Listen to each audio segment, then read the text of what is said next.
One of the most common questions I get asked in my DMs on Instagram is, how do you get clients? I don't know where to start, or I get some clients, but I don't have a process to get more clients, etc., etc.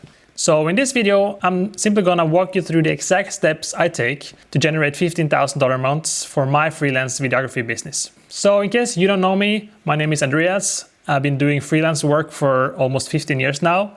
I've been doing videography, photography, content creation, growing social media channels, running ads for businesses, and everything related to basically digital marketing. But my main thing has always been videography, and the concepts of getting clients are the same throughout all the different areas. So at the end of this video, you will have my exact steps on how I generate $15,000 months as a solo freelance videographer.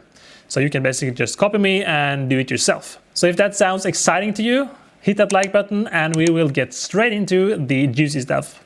So the process is pretty simple. It's a 5-step process, and I'm gonna walk you through each and every one, starting from number 1, which is to build a strong foundation. The reason why we need to build a strong foundation is to set ourselves up to don't rely on luck or emotional things that hit you every day, and basically end up in this loop of never actually hitting your goals because you never feel like you have enough time, etc. So the first thing you need to do is to get very specific and clear on your schedule.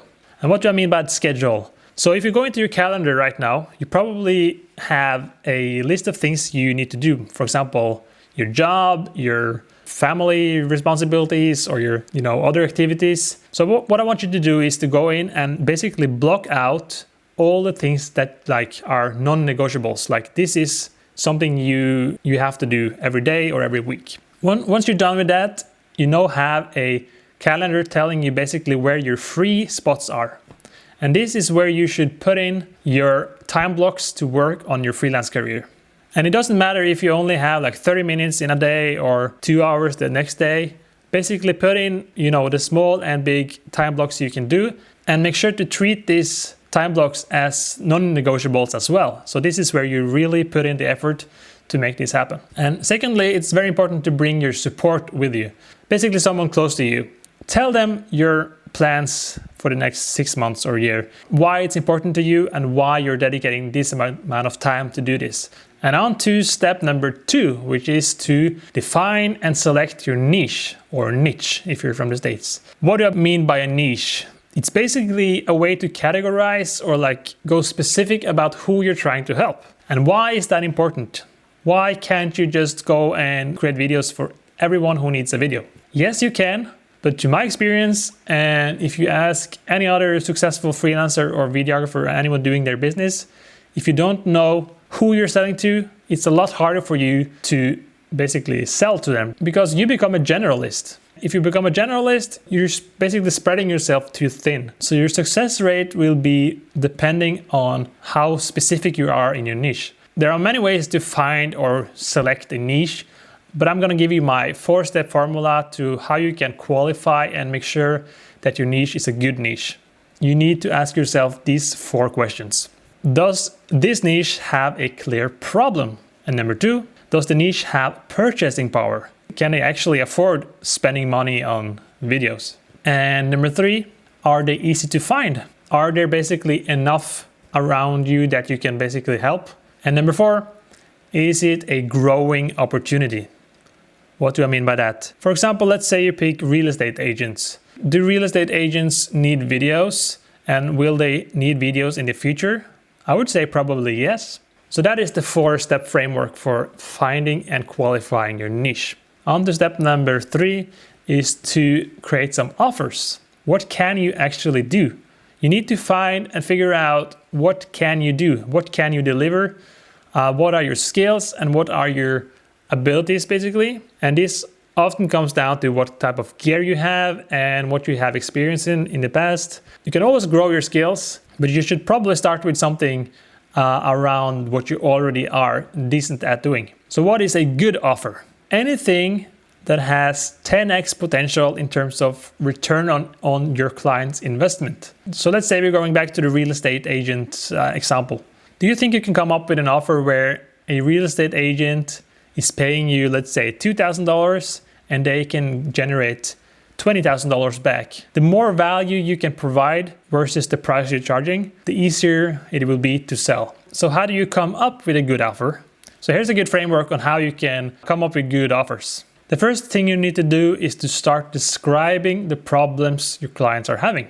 Most likely don't know exactly what problems they have. So this is like a hypothesis, and you basically need to do your best educated guess on what their problems are.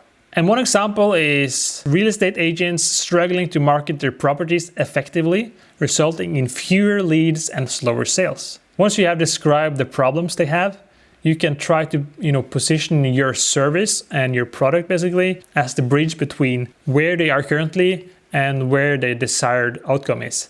But this leads me perfectly into my fourth step, which is probably the most important thing you will learn in this video. And that is to treat everything you do in business, in freelancing, in whatever thing you're trying to learn with a data-driven approach. What do I mean by a data-driven approach? Let's do an example of a car. Let's say you have a car, and a car is built up of multiple components, tons of components. Let's say you build this car on your own, and you're trying to make this car move forward. You put in an engine and you put on some wheels, and it may be moving forward, but it's moving a lot slower than you wanted it to move, or the turning is too stiff, or whatever the case be. So you start swapping out different parts, basically trying to optimize and upgrade your car to make it go faster, and eventually you'll end up with a car that is moving quickly and smoothly, and it rides exactly how you want it to move. But to get to that point, you need to do a lot of experiments, basically gather data, put in some components, test them out in the real world, get some feedback from that use, and optimize based on the data you have collected. And this is exactly how you should treat your freelance business. So whenever you're picking your niche or trying to come up with a good offer, you need to do your best guess first, write it down, and then you need to test it out in the real world, which means you probably need to talk to people, test out your hypotheses, and get feedback. Once you get feedback, you can start implementing the new variables into your offers and niche and everything. There's no such thing as having a clear path and you can just follow and click the I win button basically. Any real business is built around trying based on educated guess and doing that over and over enough times until it works. And I want to show you exactly how I track my data, how I do my outreach, and how I optimize along the way based on data and the feedback I'm gathering. So I'm going to open up my tracker sheet here, and basically what you're looking at here is my sales process. Think of your process of getting clients as a funnel, okay? Wider at the top, and it shrinks towards the bottom. For every step in the funnel, more and more people will be weeded out basically. But your goal at the bottom of the funnel is to get a sale, right? Let's say you're doing this month, it's January, and you're doing 30 outreaches, meaning sending out 30 emails or 30 DMs or whatever you're doing. And based on those 30 outreaches, you're getting, let's say, just do a random number, 15 responses.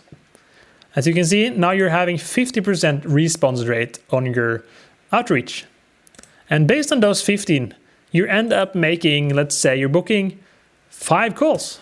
15 responses you're getting, 5 of those people are saying yes to have a meeting with you. And among those 5 people, you are doing 2 of them turns into a sale. And what you have right now is basically your ratios on your funnel. And this is how you can use data to know exactly what is working and what is not working. So let's say we did have 5 here. Now you have a very low response rate on your outreach. But for every response you get, you always get booking a call. The process you have for booking clients is probably excellent. It's working perfectly. But your outreach is not very good. It's only have 16% response rate. So probably where you should focus your efforts is towards optimizing your outreach. So every time you're putting out enough tests to into the real world, you're gathering enough data that you can input back into your tracker, and that is how you know exactly what's working and what's not working, and how you don't rely on luck. You don't treat your outreach, getting not a response, as something emotionally, hard. Instead, you're treating it as a data point where you see, okay, this didn't work, so probably I should change something. So, and by the way, if you want access to this exact tracker, including the price calculator I have, the sales tracker, and all the other tabs that helps you go from whatever position you are right now to becoming a full-time freelancer, I have a link down in the description and you can check it out. And it's basically a detailed breakdown with templates and examples and everything you need to go from where you are right now to succeeding as a freelancer. So if you're interested in that, check out the link in the description. But let's move on to step number 5, which is to deliver the results that clients will remember. You don't want to build a business where you're relying on chasing down clients forever. So there are basically 2 steps towards going from $0 to $15,000 months. The first part is to do outreach and get those initial clients. And then it's about delivering results that they will remember, and using those clients to get testimonials, get referrals, and get hired again. It actually takes less time than you think to build a good reputation if you're able to deliver the results that you're happy with. And once you have maybe 2 or 3 clients under your belt, you will be able to use that network of clients you already have to basically just keep getting more clients than you can handle. But this will, of course, depend on your ability to deliver results that your clients are happy with. And there's one thing one of my mentors told me once, and that is, if you're on time, you're late. And basically what he said is that if you're trying to do something and make them want to come back, you should always treat the expectations you set as the minimum. You should always try to over-deliver on their expectations. And how do you over-deliver on their expectations? There are many ways you can do that. But for example, you can try to deliver the results faster than you promised. Maybe you can include an extra edit. You can also, for example, you can help them use the video that you created for them.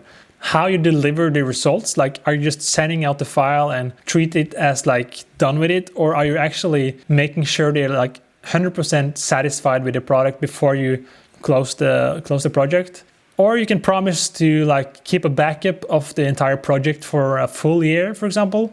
Anything that can help them look at you as having their best interest in mind. And this leads into the last point and the title of this video. How do you actually go from $0 to $15,000 months? And that is exactly by first getting those initial clients, making them super satisfied, using those satisfied clients to get basically more clients than you can handle. And before you know it, you are shooting 4 videos in 2 weeks, charging $3,000 for each video, and your retainer deal with them on, let's say, $2,000 a month. And before you know it, you are easily passing $15,000. That's exactly how I did it. And this is how you can do it as well.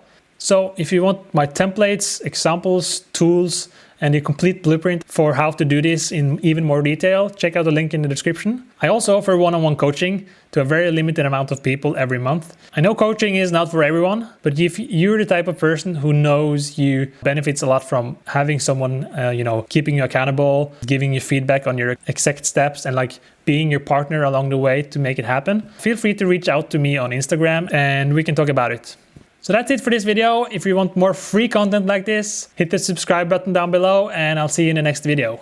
Cheers.